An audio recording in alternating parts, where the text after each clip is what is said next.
Hello there, my very good friends. On today's wrestling news, we're going to tell you about the ex-WWE star whose AEW debut was cancelled. A top New Japan faction invades AEW Dynamite. A rising NXT star has suffered a torn MCL. And Tony Khan sheds new light on AEW's relationship with Warner Bros. Discovery. I'm Adam Wilborn. What the hell was that? And this is the news. Alright, we're going to kick things off by talking about the former WWE wrestler who may have been lined up for an AEW debut at one point in the not-so-distant past. I mean, this month. Why have I phrased it that way? It was like 3 weeks ago. But it didn't end up happening. That man is Karrion Kross, Killer Kross, I should say, who has returned to the Indies following his WWE release. But he was being lined up as a potential opponent for Wardlow. This is according to Fightful Select. Apparently, this was going to be on the 4th of May episode of Dynamite, which... It was W. Morrissey, if you remember correctly. The former Big Cass, he came in and had a pretty competitive match. I mean, the goal of those Wardlow matches, obviously, is to make Wardlow look like the baddest man alive. So the priority wasn't making W. Morrissey look strong, but I thought he still looked pretty good in the outing. Either way, Karrion Kross. I keep calling him Karrion Kross. He hasn't used that name in like half a year. Mate, I'm exactly the same. I am sorry, Mr. Kross. Sorry. He's a scary man. Yeah. I don't want to upset him. But so basically, this stemmed from the Supercard of Honor Ring of Honor show. That was the 1st of April. On the post-show scrum, Tony Khan said that he enjoyed Killer Kross and Scarlett, their work together, and that he was open to doing something with them in the future. This led to AEW approaching Kross after that and saying, hey, let's put a plan together for the 4th of May. But the talks fell apart. Kross was told that Scarlett, who he's now married to, of course, congratulations, would not be Get married on a glacier or something. They did, yeah. Cool. That's random. I love it. I want to get married on a boat or something. Iceberg. There you go. Iceberg. Yep. An iceberg lettuce. Didn't let me finish. My wedding's going to be a wedge salad. We've gone off the rails already. It's not even Friday. Scarlett wasn't going to be part of it, right? Kross was then concerned that his intro to AEW would be a bit too much like his introduction on main roster WWE when he'd be coming in to lose to Wardlow, obviously, and it would be a relatively one-sided match. You'd imagine, this isn't part of the report, by the way, this is just me editorializing. Bit similar to his main roster introduction when he just lost to Jeff Hardy and did a face like, I can't believe it. As opposed to the formula that was used in NXT, where of course he got over a bit, more effective. Because like we say on this show quite often, turns out when you just win and kick people's ass, you get over. It's weird. Shock horror.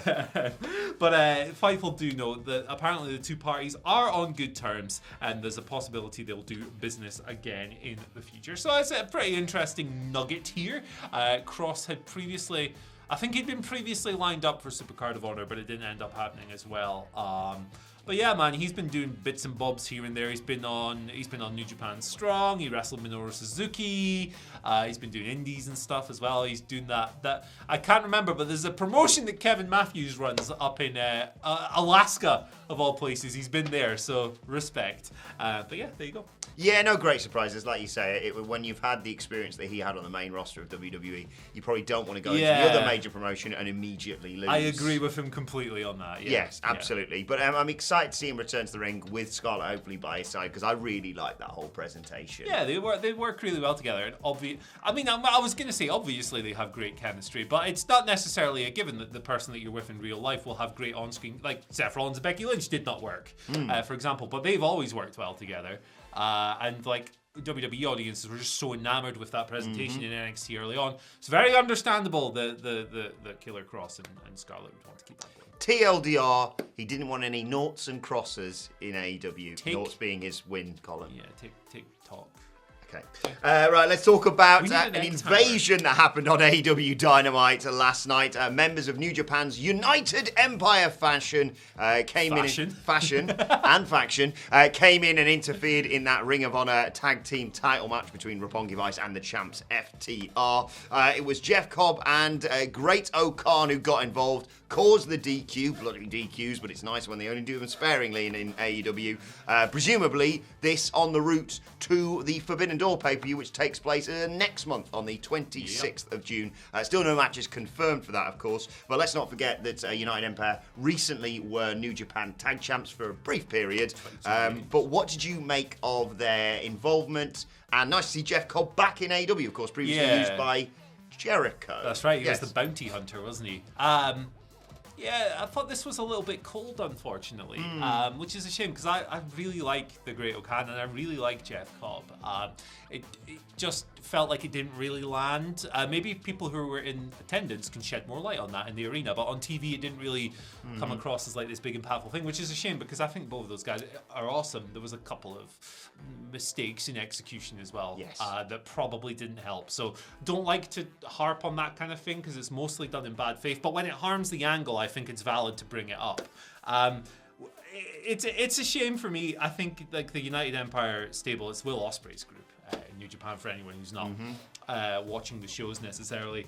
It's a good stable. I think Great O'Khan's presentation is so unique in New Japan. He's a real life hero as well. Recently stopped a pretty serious assault in Japan. So he's a good guy. He's gonna. I tweeted this morning, right? You can't tweet anything on Twitter. These days. Without everyone taking it extremely literal. I went, it's a simple equation. You put Great O'Khan on your show, you get 3 million viewers. And someone went, no, you don't. I was like, you find they won't. Yeah, actually. But yeah, like I like these guys. I think the idea of getting them in the mix ahead of Forbidden Door is good. Just maybe not the best execution, which is a shame. It is, yeah. It is seemingly, though, like you say, the first step on this road to Forbidden Door. And I sense maybe more stuff happening at Double or Nothing on the pay-per-view at the weekend, which we will be doing a live stream for. Join us on Sunday night. And in advance of that, Andy Murray, spoiler, I'm interviewing William Regal today. So if you've got any questions for him, at Adam Wilborn on Twitter. I'll do a big tweet out later. I'm so excited to chat to him, Andy. And Andrew Pollard... Yes! Is interviewing Pac. What? Pac doing an interview? Madness. It's going to be awesome. And Jamie Hayter as well. So, two of the most interesting people in the company. That sounds like a burial of William Regal. But he's like one of the most interesting men in the entirety of wrestling. So there you go. You know how much I love William Regal. You came to me as soon as that email came through, I was like, there's only one man for this job. Yes, exactly. Very excited for it. But if you want to send us any questions you want to ask any of them, William Regal ones you can send to me at Adam Wilborn. You can send the ones for Pac or Jamie Hayter to Andrew Pollard at Cultured Left Peg on Twitter, or just send them all to at WhatCulture WWE. You'll probably see them. Yeah, absolutely. Right, we better blitz these last two stories, brother. Right, Nikita, speed round. Nikita Lyons, she's torn her MCL and suffered a sprain as well. So she was pulled out of the Breakout tournament on this week's show. And the way it was announced... Who was she replaced by, sorry? Today. The way it was announced, kind of... When they announce these things on air and have wrestlers do it, right? You go, is this legit? Is this a work or whatever? It is legit. She was on Instagram last night showing off her strapped up leg. She's got a partial tear of her MCL. No word on how long she's going to be out for. The good news is that an MCL isn't always as severe as a torn ACL. Yeah. So I'm not a doctor, but I can use Google, and I found out that on average, it's often like a month to 2 months, hopefully shorter, though that shouldn't be taken as gospel because I'm not a doctor. There you go. Nikita's going to be out. I would have thought that she'd be winning that tournament, so it kind of sucks. Yeah, it does. I hope Roxanne Perez wins it now. Yeah, me too.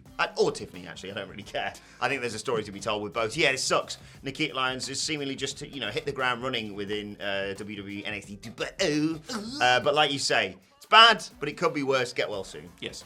Right, let's talk a little bit about this relationship between AEW and Warner Bros. Discovery, because Tony Khan shed a bit more light on all this because of the merger, and people are speculating about what this means for AEW, and people saying, they're not going to sign a new TV deal with them. I bet they do.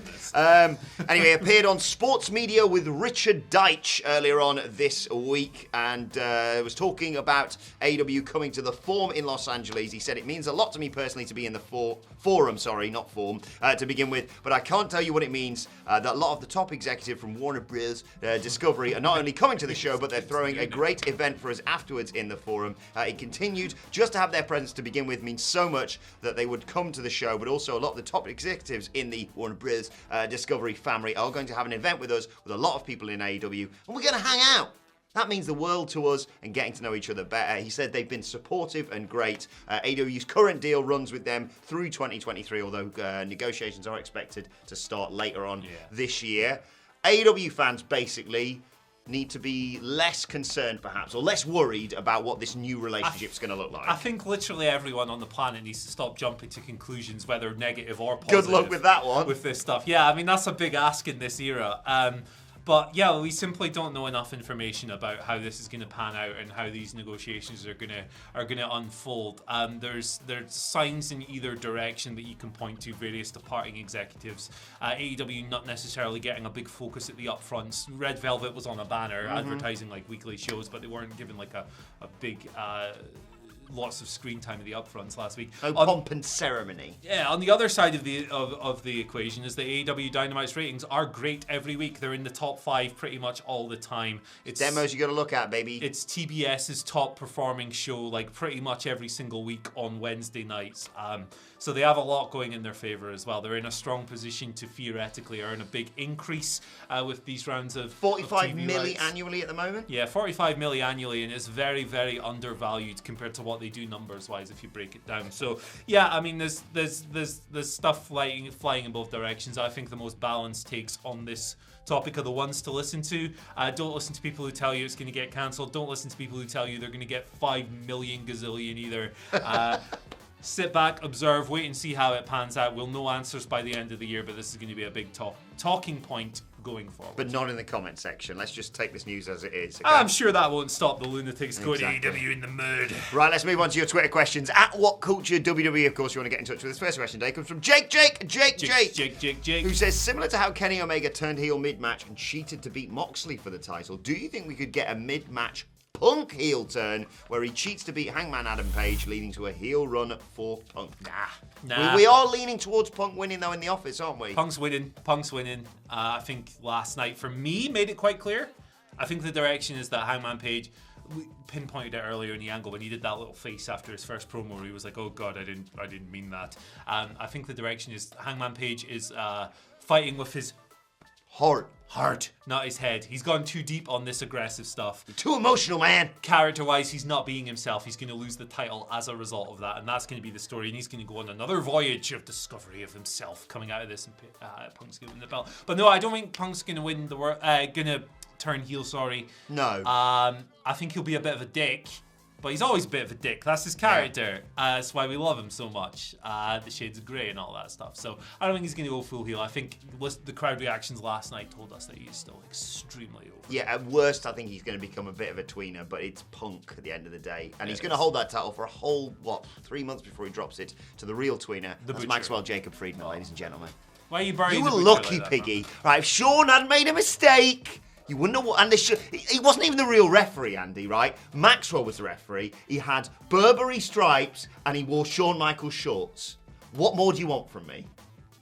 I want you to go to the next question. Okay, fair enough. Okay, I will do. Anytime Harry says, hey guys, with Money in the Bank pay-per-view coming soon, can't wait for that, by the way. If NXT have their own Money in the Bank match, they won't, Eddie, which male and female will win the briefcase? Yeah, who would you like to see have an opportunity to cash in on? Hang on, let me remember this. Mandy Rose and Braun Breaker. So, this is going to sound like a harsh criticism, right? But there aren't many people on that show who I think are legitimately TV ready at this moment. I think it's a weird. It's gone further into developmental than it used to be, certainly. Which is fine. It's what developmental's supposed to be. But I don't think there are many people there who I'd necessarily want to have on a massive paper. Like, these are people work in progress. They've got like 10 matches each. You know, it's understandable. The ladder match was fun at Stand and Deliver, but like you say, that was very limited in terms of the people that they had in it, 100%. And they had the right people in there. 100%. So like, it's a tough. It's a good question because it's a tough one. Like, you can't give Tiffany Stratton a briefcase and go, hey, look at this star. She is coming on leaps and bounds, I think, in NXT 2.0, but I think it's right. I think it's fair. She is. A TV ready? Not for me. Carmelo Hayes. Yes, my man. I think he's one of the few. Like he came into this system good already. Yes. No, I think he's excellent, and him and Trick is such a great act. And on the women's side, look, Io Shirai. Forget about her sometimes. It's kind of obvious. She's one of the best wrestlers in the world. Although I guess if they called her up, she'd get a new name like Stevie Jones or something like that. Say Stevie Nicks. Stevie Nicks, the singer. Let's go. But yeah, there you go. I know people would want us to pick like Von Wagner, Son, Opportunity, Cal. But yeah, that's it for me. Like, I'm sorry for the. I just NXT 2.0 is. It's understandable that these people are not great yet, but it's not exactly making for a good TV product. Glimpses. There's some good stuff occasionally, but it usually involves maybe I was going to do. Yeah, I'll save everyone's ears today. I was going to say Cameron Grimes. He's mint, obviously, but he could probably just move up to the main roster and be It's a long commute from the moon. So how about Tony D getting himself a motherfucking briefcase, you schmucks? Huh? This is what I'm talking about. Give him a briefcase. This is what I'm talking about. And the other one is Cora Jade, because she can put wheels on it and she can skate it. Actually, she can't skateboard, but... Actually, Roxanne Perez is really good already. I know she's like 20 Far or too something. good. But yeah, why not? Why not? Or Alba Fire. Kaylee Ray was really good and you did nothing with her. And now she's Scotland Flame. Yeah, what if she had a briefcase that she could set on fire? Oh, with a baseball bat. Right, final question today comes from Sean Acklin, who says, we know that the drip will be off the charts at Double or Nothing this Sunday. How would you guys make your ring gear special on nights like that? I'm a geek, so I deck my gear in video game or anime colours like Naruto. Is that the running one?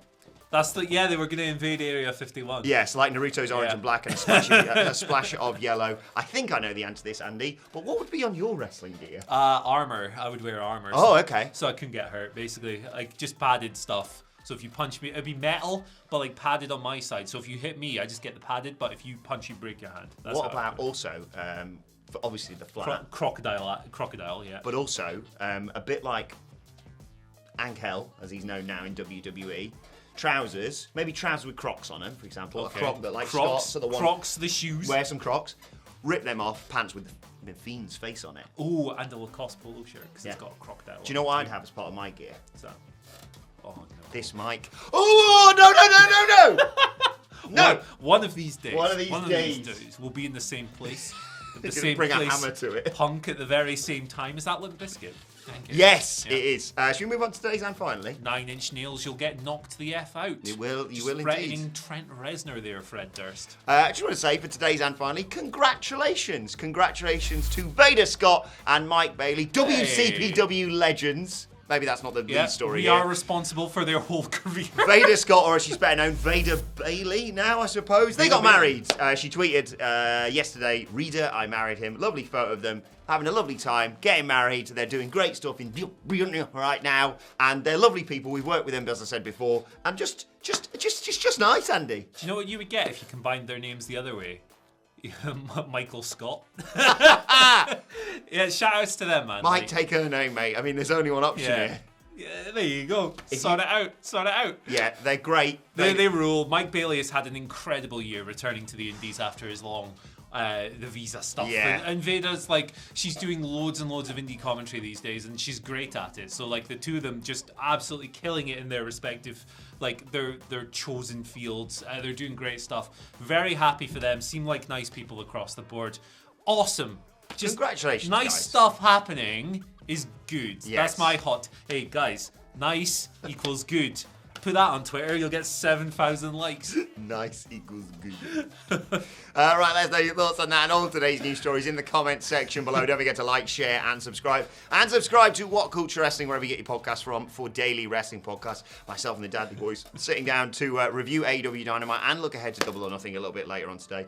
Plus, you can let us know your thoughts, Twitter questions, and weird bollocks, because tomorrow's Friday on Twitter at WhatCultureWWE. Watch they can follow both of us. You can follow Andy Murray at Andy H. Murray. The H stands for, hey, listen, tomorrow is my last Friday working here in like a Ever. month. No, sorry. Yeah, for like 1 month, no Fridays. So the stuff you send me tomorrow better be the worst, top dumbest, tier. Like no bollocks, no like just quite funny stuff. I want the funniest stuff. If you don't send me the funniest stuff, I will not select it. No crap, just crock. There you go. No whack, just crack. All right. Super hands over here. No fakers, just gators. Doesn't really work, but yeah. Yeah, there's no... Yeah, because we're off no next week rhymes. because of the Queen, aren't we, basically? The Queen's going to be hosting the Friday News next week, that's what we're saying there. She's going to be hosting it with one of her corgis. Yeah, you can follow me on Twitter at Adam Wilborn, and make sure you send myself and Pollard loads of questions for, remember this, Jamie Hayter, Pack, and William Regal. We'll be chatting to them all later on today at Adam Wilborn on Twitter.